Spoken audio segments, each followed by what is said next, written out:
Hello, everybody. Welcome to the Energy Newsbeat Daily Standup. My name is Stuart Turley, President and CEO of the Sandstone Group. It is crazy out there, and I'd like to give a shout out to Dan Bongino. Congratulations on being the new Deputy Director for the FBI. You're the right man for the right job, and I think you know where a bunch of things are, where you need to dig around. So let's get started with our stories. Natural gas prices surged 160%, and they're not coming down anytime soon. Next story that I'll talk about is the UK blacklist 40 shadow fleet ships. This is the UK. Another story here is the U.S. imposes fresh sanctions targeting Iran shadow fleet. There's a difference on how this is playing out. Let's go to the next story. AGDC market interest in Alaska LNG continues to rise. This is huge because getting the tankers from Alaska to the Philippines or any of that Asia market, we got to take advantage of it. Let's get ready to rumble. American AI is high on its own supply. This is a big topic, and I'm going to have an ask for some folks at the when I talk about this article. Cheniere targets Sabine Pass LNG expansion in FID in 2026 or 2027. Let's see if that happens a little sooner, just with as much LNG is on the plate, but it's pretty cool that they're expanding out again. All right, let's start with this first story here. Natural gas prices surged 160%, and they're not coming down anytime soon. They've jumped in recent weeks, all major consuming markets, including the United States, where prices have soared more than 160% from the colder weathers. In the Europe, the end of the Russian gas transit flows via Ukraine stopped on January 1st, prompting the continent to buy more LNG and prepare for a more intense refill season between April and October. Going forward, prices both in the U.S. and Europe are set to remain high even at the end of the heating season in Northern Hemisphere, as Europe will need to stock up on much larger volumes ahead of the next winter. Here's where I don't have it in my crystal ball.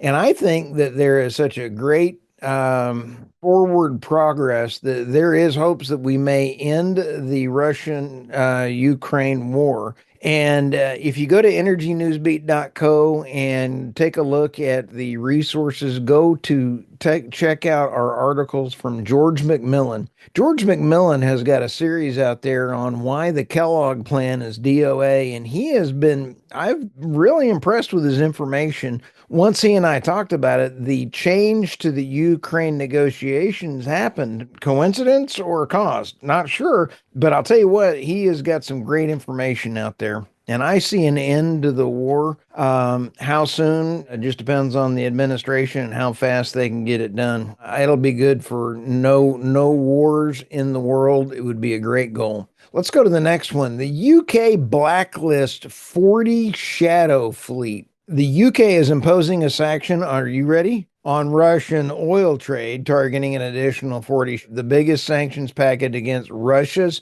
shadow fleet brings the total number of oil tankers sanctioned by the UK to 133, more than any other European nation. This is absolutely silly from the standpoint that, again, Russia has increased their GDP growth over last year. It was up to 4%. Even with all of the sanctions don't work as intended. So let's take a look at the next story. The U.S. imposes fresh sanctions targeting Iran's shadow fleet. Now, this is very important. This is out of Bloomberg. 22 people in 13 vessels were targeted in the latest sanctions, State and Treasury Department said on Monday. The agencies were targeting a network linked to the shipment of tens of millions of barrels of crude oil, and the sanctioned entities are located in Iran, the United Arab Emirates, Hong Kong, India, and China. This is critical. The difference is because the EU sanctions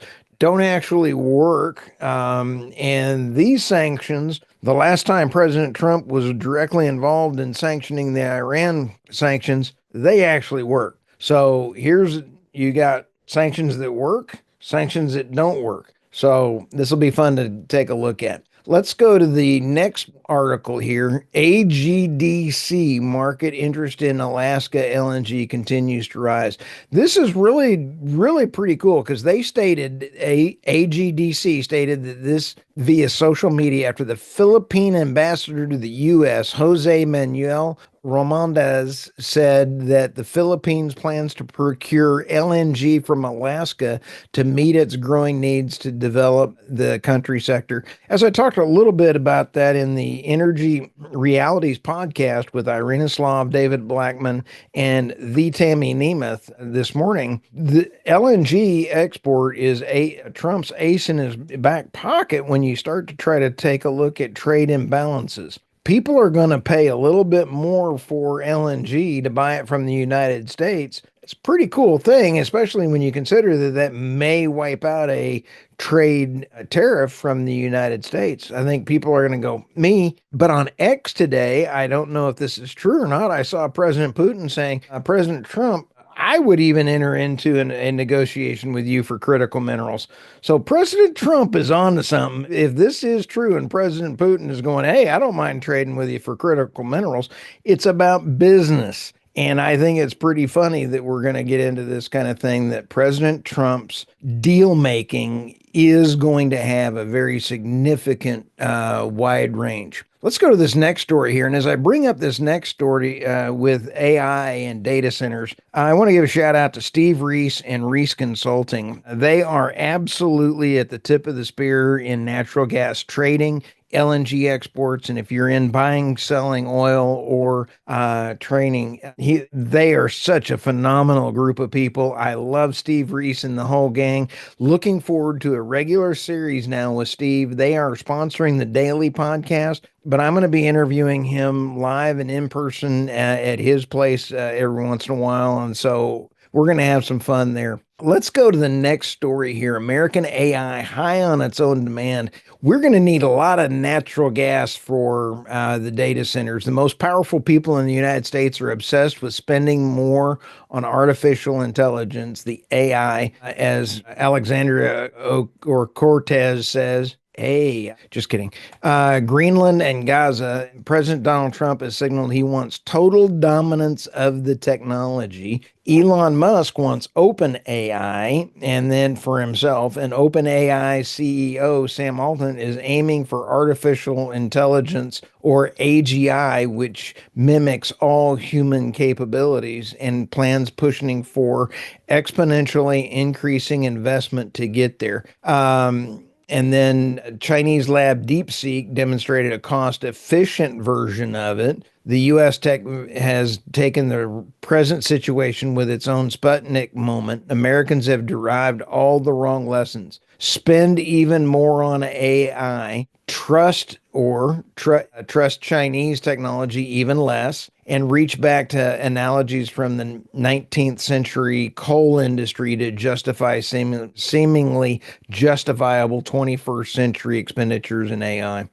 Three forces are in play. Collectively, they are locking up the industry into a trap. I could not agree anymore. If you're an expert in AI, if you're the CEO of an AI company, I'd like to visit with you on the podcast. I would like to try to figure out more about this because this is a huge energy issue. And as we start learning and going through this, please reach out to the show, and I'd love to visit with you. It's a very interesting article. Let's roll to the last story here. Cheniere targets Sabine Pass LNG expansion FID in 2026 or 2027. December 2023, Cheniere said it plans to build 2 instead of the 3 liquefaction trains as part of the Sabine Pass number 5 expansion project, with optimization unit cost. For the project includes 2 large-scale trains with each nameplate capacity of 7 MTPA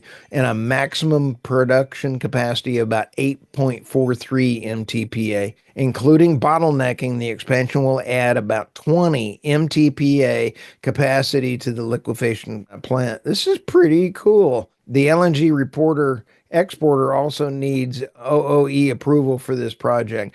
I'm sure that'll happen very quickly. The Sabine Pass in Corpus Christi Corpus Christi facilities. CEO Jack Fusco said during a company's meeting, he said, under the Trump new administration, Cheniere intends strategically pursue permits to ensure the long-term growth and optionalities of its Sabine Pass. It's pretty cool. Hats off to them. This was out of the story of from LNG Prime. Way to go, guys. All right. Well, with that, like, subscribe, share, read this to your pets, read this to your family. I'm looking forward to all the great interviews that we've got coming up. Got a couple great interviews with Doug Sandridge, and we're going to be talking about a few wild kind of things going on there. But anyway, have a great day. We'll talk to you all soon.